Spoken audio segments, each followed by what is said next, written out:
Morning, you guys. This is TPP. Please hit the like and the subscribe. You guys see the thumbnail. And I love early mornings. I love early morning. I want you to watch this traffic stop involving that 18-year-old girl, Alisa Hackett, in Arkansas, because I think what happened here raises a much bigger question than whether this young woman did everything she was supposed to do. She didn't. And I'm not going to pretend that she did. She was reportedly driving 71 miles in a 60-mile zone. Police found alcohol in the vehicle. And during the attempted arrest, she pulled away from the trooper. I'm putting that on the table at the beginning, right? Because I don't need Alisa to be a perfect victim in order to examine the conduct of the officer. What I want to know is whether everything she did wrong automatically makes everything he did right. More importantly, I want to talk about what happens when enforcing the law becomes something different when the expectation isn't simply that you comply with a lawful command, but that you stop questioning, stop objecting, and submit to the authority of the person wearing the badge. Watch this.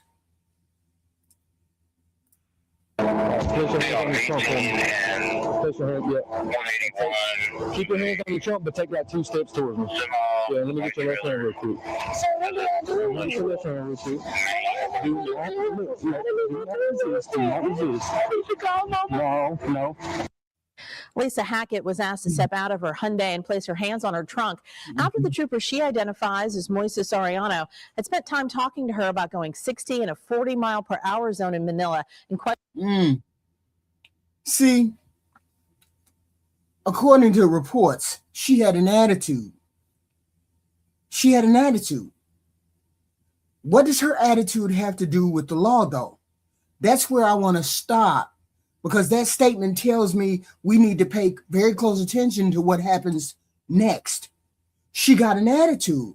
What does her attitude have to do with whether she broke the law?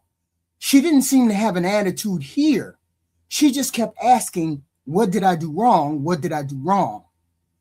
If she committed an offense, deal with the offense. According to Arellano's report, he ultimately decided to arrest her because of the repeated alcohol issue.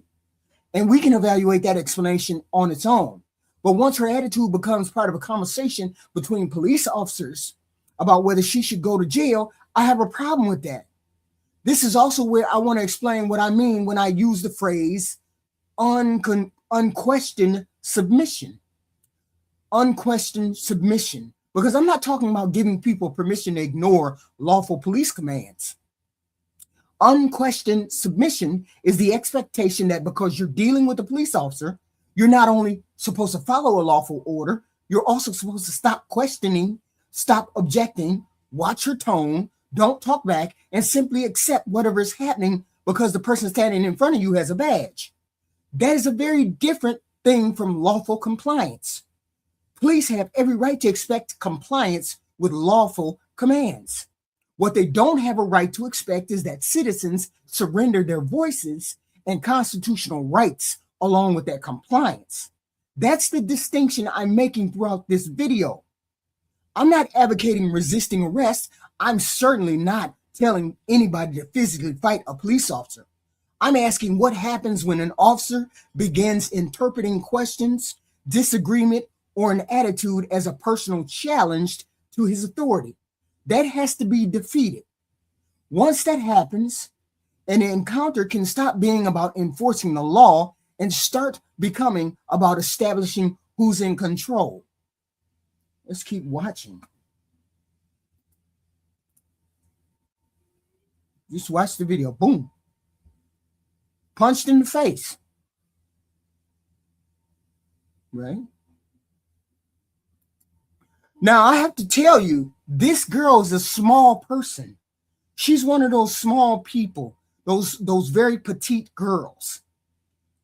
First off the bat, there was no reason to toss her to the ground. She's too small to resist anything that you could ever do to her, which leads me to believe you just wanted to establish dominance over this young lady. Yes, she pulled away. Now we have to acknowledge what we just watched. She pulled away from him. I'm not going to edit around that, minimize it, or pretend it didn't happen, because my argument doesn't require me to do any of those things. Police officers are permitted to use reasonable force under appropriate circumstances to complete an arrest.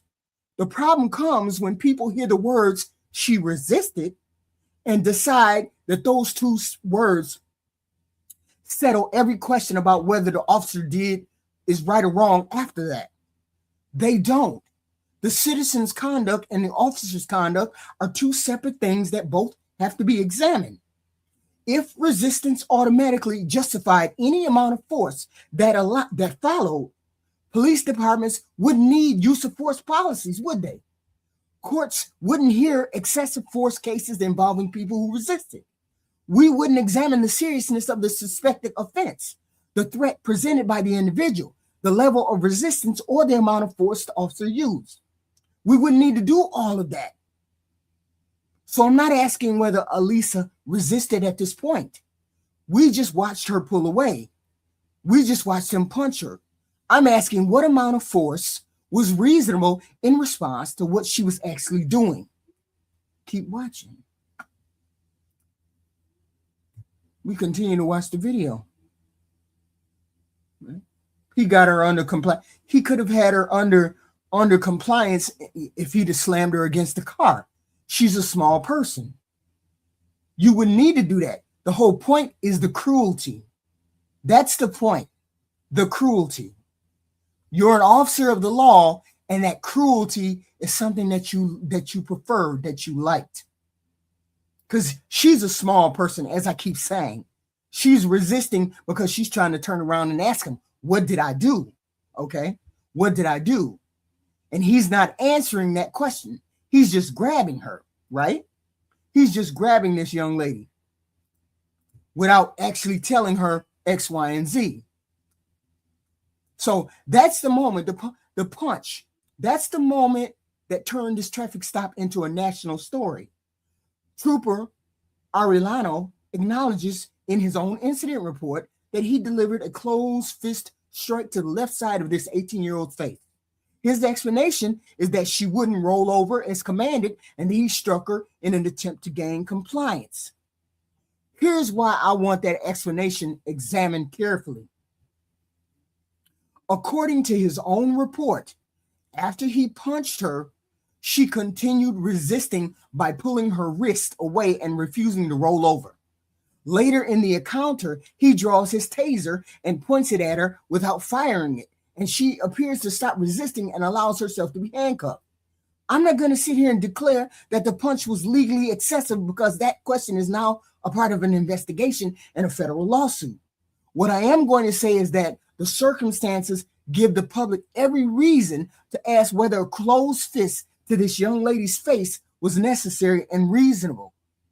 There's another part of this that bothers me, because this demand for obedience always seems to become particularly important when Black people start asking for the same grace and discretion that we watch other people receive. We aren't asking to be above the law. We're asking why our mistakes so often seem to require an immediate demonstration of authority, while somebody else's mistake can be handled with patience, discretion, grace, and warning of an opportunity to calm down. And I'm looking at this particular situation here as a young woman watching a grown man deal with an 18-year-old kid, a girl, not a kid, girl. I'm not saying that because she's a woman, an officer can never use force against her. That's not what I'm saying. Of course, there are circumstances where a woman can be dangerous and the officer has to protect himself. But that's not an excuse to stop looking at proportionality. You're a trained state trooper with handcuffs, a taser, backup available to you, and the physical ability to take this young woman to the ground. Once you have her down there, why does your fist need to become a part of this in any way, shape, or form? You're bigger than her. We can see that you're bigger than her. She's a small person. That's what I can't get past. What threat at that particular moment when she was on the ground required you to use a closed fist to her face? His own report says the purpose was to gain compliance. And according to the same report, she continued resisting after he struck her in the face. So the punch didn't even accomplish the purpose he says it was intended to accomplish. And this is where grace matters to me. We give officers discretion because every human interaction cannot be reduced to a checklist. Officers make judgments every day about whether somebody needs a warning, citation, an arrest, another command, or a few seconds to calm down. What Black people have been asking for generations for is whether that discretion is being extended to us in the same way. Because sometimes it feels as though we're expected to prove that we deserve grace by being perfectly calm, perfectly still, perfectly polite, and perfectly obedient during an encounter that may be frightening, confusing, and humiliating. The moment we question something, raise our voice, or don't respond exactly the way an officer expects, suddenly we're described as having an attitude or being aggressive. That's where I draw the line between enforcing the law and enforcing obedience. If Alisa, this young lady, broke the law, enforce the law. If she resisted, deal with the resistance using the amount of force that was reasonably necessary. But don't turn a young woman's failure to show you enough deference into a reason to physically assault her or teach her who's in charge. A badge gives you more power than the person standing in front of you. It should also require more restraint and more humility. The standard cannot be that the citizen has to demonstrate perfect self-control while we lower our expectations for the trained professional carrying the authority and weapons of the state. That's not anti-police, that's accountability. We give police officers extraordinary authority, including the authority under appropriate circumstances to physically restrain us and use force against us. Hold on, you can play this. It's crazy. The greater the power we give the government officials, the more important it becomes that we scrutinize how they use that force. Now listen to what happens afterward. The statement is where I want the video. The man said something about her being aggressive or something like that. I don't know. Okay. That's what the video said, the tape when he talked to someone, that's what the person said because they had stopped her previously. If the policy says this officer was authorized to deliver a closed fist strike to Alicia's face under these particular circumstances, then show the public the policy. He says, you think I can't hit you again? That's what he said in this video. Explain what level of resistance permits that kind of strike. Explain why the force was considered reasonable here, and explain how officers are trained to determine when the level of force is necessary. That's what transparency looks like. It doesn't require me to automatically believe Alisa because she's an 18-year-old Black girl, and it doesn't require me to automatically believe this police officer because he's a trooper. We have the video, his incident report, a state police review, and now a federal civil rights lawsuit on his ass. Look at all of it. Look at all the totality. Look at the totality. Okay? Look at the whole thing and tell the public whether this officer acted within the law and department policy. Alisa's lawsuit alleges something more serious.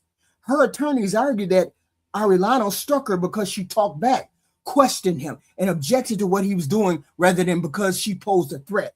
She didn't pose a threat. She's a small person. She's very small. Very, very small. And he pulled his fist back and he punched her in the face. That's an allegation that she has made, not an established fact. And it will have to be proven in court. But we have the video. But when I combine that allegation with another trooper talking about her attitude, she didn't have an attitude in this video. What attitude did she have in this video? It raises exactly the question I've been asking from the beginning. Was this entirely about obtaining lawful compliance, or did her refusal to demonstrate the expected level of deference affect how this encounter escalated? That is the question I wanted to be answered. This is also where the conversation becomes bigger than Alisa, because there's a reason many Black people look at these encounters through a different historical lens than white people or Hispanic people or any other person. There's always been tension in this country between Black people who refuse to quietly accept what somebody with authority tells us is our place. all throughout the history between black people and the police. The police have been allowed to do whatever they wanted to do without us asking you, why are you doing it? Why are you doing that? Why are you punching me? Why are you doing X, Y, and Z? This is why we have a history of asking police officers, what are you doing? Why are you grabbing me? Why are you arresting me? Blah, blah, blah. Most black people go along with whatever the police have, and they comply, and it's not a problem. But just because I comply doesn't mean I can't ask questions about what you're doing. I see a young girl asking questions. I see a young girl saying, why are you pulling me over? What's going on? What's going on? Simply put, she was no threat to this police officer. Well, so why wasn't he quiet and explain to her, you're getting arrested because of X, Y, and Z? I've seen police officers have patience. I've seen them have many more patience. This is a little person. She's a small person. Why did you feel the need to slam her on the ground? It's called proportionality. Okay? It's called proportionality. We have been called difficult, aggressive, disrespectful, and uncooperative, and sometimes those descriptions have been attached not simply to unlawful behavior, but to the act of questioning authority. To questioning authority. Specifically, before 1960. Our history with the police has taught us not to assume that government authority is automatically right, simply because it's government authority. Black progress in America happened because people challenged laws, police departments, courts, governors, presidents when those institutions were wrong. Rosa Parks didn't quietly accept the authority behind segregation either. Black students sitting in a segregated lunch counter didn't accept that the government had a right to tell them where they could sit. Civil rights demonstrators didn't stop because constitutional rights simply stopped demanding their constitutional rights simply because somebody with a badge ordered them to stop marching. I'm not comparing Alisa pulling away from during an arrest to Rosa Parks or the civil rights movement, none of that. Those circumstances are completely different. I'm talking about the principle that runs underneath our history. Black people did not get free by accepting that authority was entitled to unquestioned submission. That's why I don't like hearing an 18-year-old's attitude introduced into a discussion when she didn't have an attitude about whether she should be arrested. Her attitude isn't a statute. Her tone isn't probable cause. If she broke the law, tell me what law she broke and deal with that law. The minute we start making the officer's feelings about her personality part of the equation, we're moving into territory that deserves scrutiny. And we shouldn't need another tragedy before we're willing to have this conversation. I don't need to show you another video because you already know the names. Y'all remember George Floyd? America watched a restrained black man die under the knee of a police officer, Derek Chauvin. Yeah, and you deserve to be in prison. You're a murderer. He was ultimately convicted of murder. We marched, protested, spent months talking about de-escalation, accountability, and limits of police force. You remember Tyre Nichols? His death forced us to confront something else because the officers involved in the brutal beating were black. That case made it impossible to reduce the entire issue to the race of the police officer. Police culture matters. Training matters. Supervision matters. Accountability matters. And what officers learn is acceptable from the people working beside them matters. Those cases are not the same as what happened to Alisa. And I'm not trying to make them the same. George Floyd died, Tyre Nichols died, Alisa Hackett survived. And whether the force used against her violated her constitutional rights is now being litigated. The connection isn't that the circumstances were identical. The connection is that we kept returning to the same question about the limits of police power and whether controlling the situation sometimes becomes more important than recognizing the humanity and rights of the person being controlled. After George Floyd, this country said we understood that distinction better. We said that. We said that. After Tyre Nichols, we said it again. So when I watch a state trooper punch an 18-year-old in the face and then tell her that he can punch her if she resists, I don't think it's unreasonable to ask what we actually learned. Did any of y'all learn any fucking thing?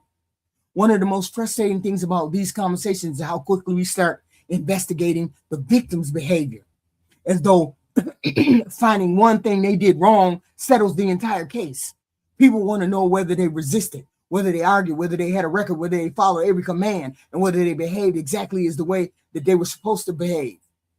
Meanwhile, the conduct of the trained professional with the badge, the weapons, and the authority of the state can become secondary. I don't need Alisa to be perfect to ask whether the force used against her was reasonable. If she was speeding, deal with the speeding. If she illegally possessed alcohol, deal with that alcohol. If prosecutors believe she unlawfully resisted arrest, let them prove that charge. None of those questions prevents us from separately examining the officer's conduct. Was the takedown reasonable? Was the punch reasonable? Was there another reasonable way to gain control of her? Did her questioning or perceived attitude influence the escalation? Those are legitimate questions, and asking them is not making excuses for Alisa. It's refusing to make excuses for anybody, including that police officer. Accountability has to work in both directions, including the police officers, specifically his direction, seeing as how he has the authority. I want to be very clear about where I land, because I don't want anybody walking away from this video pretending I'm telling people not to comply with the police. I believe citizens should follow lawful police commands, and physically resisting an arrest can make an already dangerous situation significantly worse. If you believe an officer has violated your rights, the safest place to fight that battle is usually afterward through the lawyers, complaints, courts, and whatever evidence exists. But lawful compliance does not mean surrendering our right to question government authority. It doesn't mean an officer's ego gets protected by the power of the state. And it doesn't mean that once a citizen does something wrong, we should stop examining whether the government official dealing with that citizen also acted within the law. That's particularly important to Black Americans because our history taught us exactly what can happen when authority becomes unquestionable.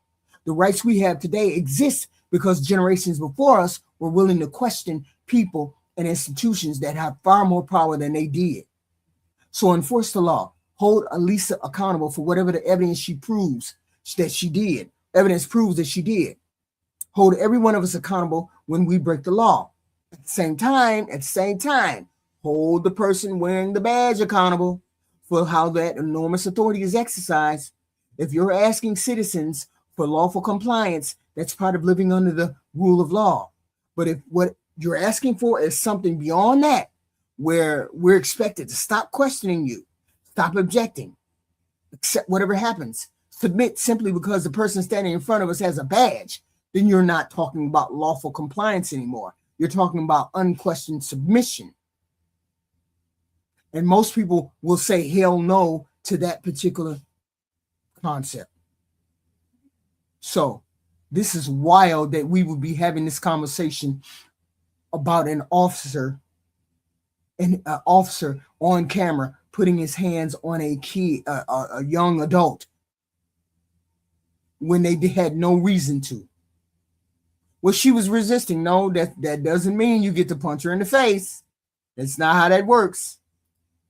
And we will see, because it'll be fought in the court of law soon enough, because she's suing that department and she's suing that officer, and it's going to be a ride, because I think Crump is her lawyer.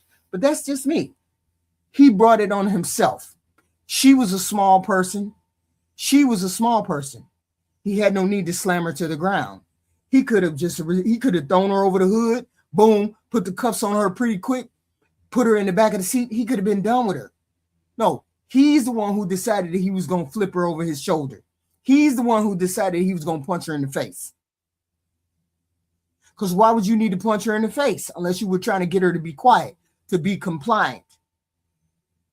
So you were excessive in your violence. You were excessive for a small person. You were very excessive. And so now you're getting sued for that. I don't know how that works, but however it works, make it work for you, officer. Make it work for you. I appreciate you guys coming in this early in the morning. Same guide one. I love to Gorilla. It's a Casio on Plastic Beach. I don't understand that. Okay. Styrofoam deep sea landfill.